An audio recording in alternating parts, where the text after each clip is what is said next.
Let's be real. Weakness isn't about how much you bench press. In the real world, the world of careers, dating, and respect, weakness is a vibe. It's a series of microsignals you're sending without even knowing it. According to a 2023 study published in Nature Human Behaviour, humans decide if you're dominant or trustworthy in less than 100 milliseconds. That's faster than a blink. If you're constantly being interrupted, overlooked, or pushed around, you're likely leaking weakness signals. Today, we're plugging those leaks. We're diving into 7 psychologically backed ways to command presence and ensure you never look weak again. And no, this isn't about being a loudmouth. It's about being a heavyweight.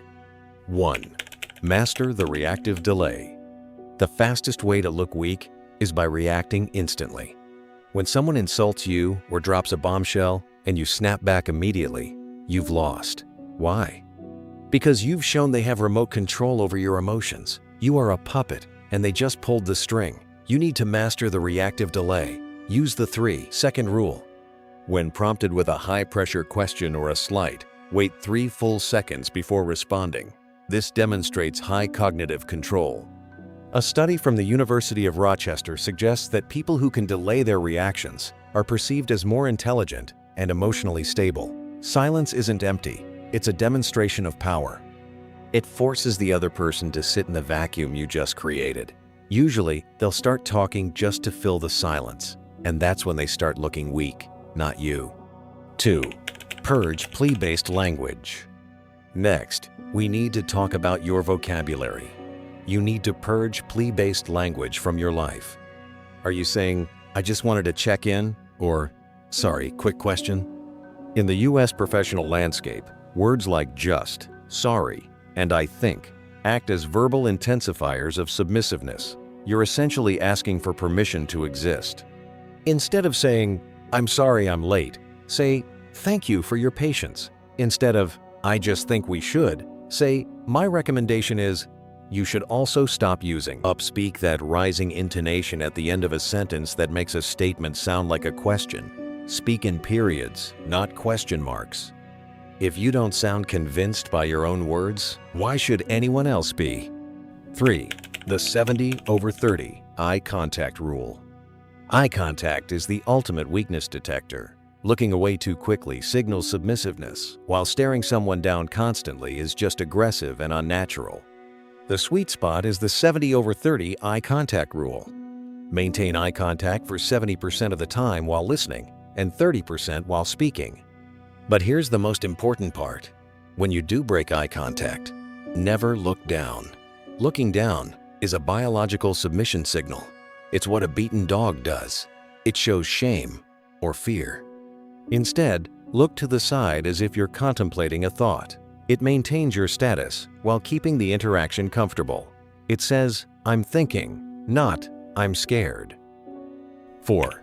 Own your physical footprint. You also need to own your physical footprint. We've all heard of power posing, but recent research has refined this. It's really about postural expansiveness. Weakness is shrinking, crossing your arms, huddling over your phone, or keeping your knees tight together. It's a defensive, prey posture. Take up your fair share of space. Rest your arm on the back of the chair. Keep your chest open and your shoulders relaxed. This isn't about being a bully. It's about signaling that you are comfortable in your environment. When you take up space, you signal to your own brain and everyone else's that you aren't under threat.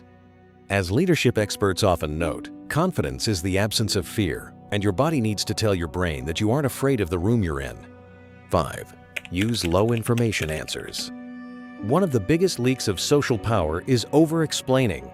This is the power of low information answers.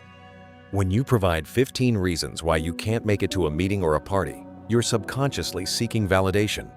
You're saying, "Please don't be mad at me. Look at all these valid excuses. High-status individuals don't do this." Practice the short no. "I can't make it this time. That doesn't work for me." You don't owe the world a footnoted bibliography of your life choices.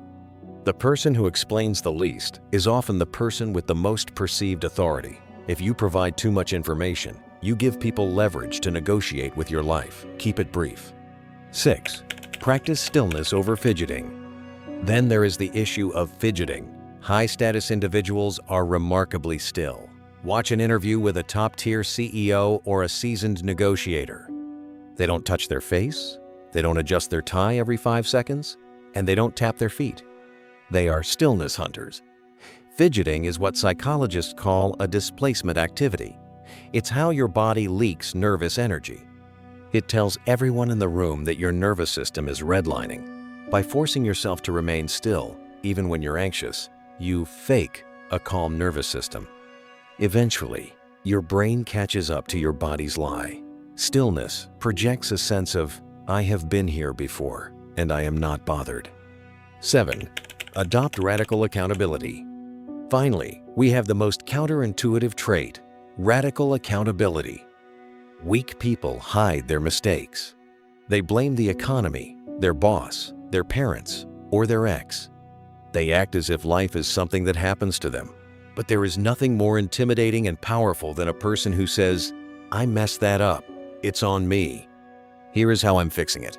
By taking 100% responsibility, you remove anyone's ability to call you out. You've already done it. You've taken the weapon out of their hand. Taking blame is actually a high-status move because it implies you have the power to change the outcome next time. Looking strong isn't about wearing a mask. It's about the habits you build. These 7 shifts don't just change how the world sees you. They change how you see yourself.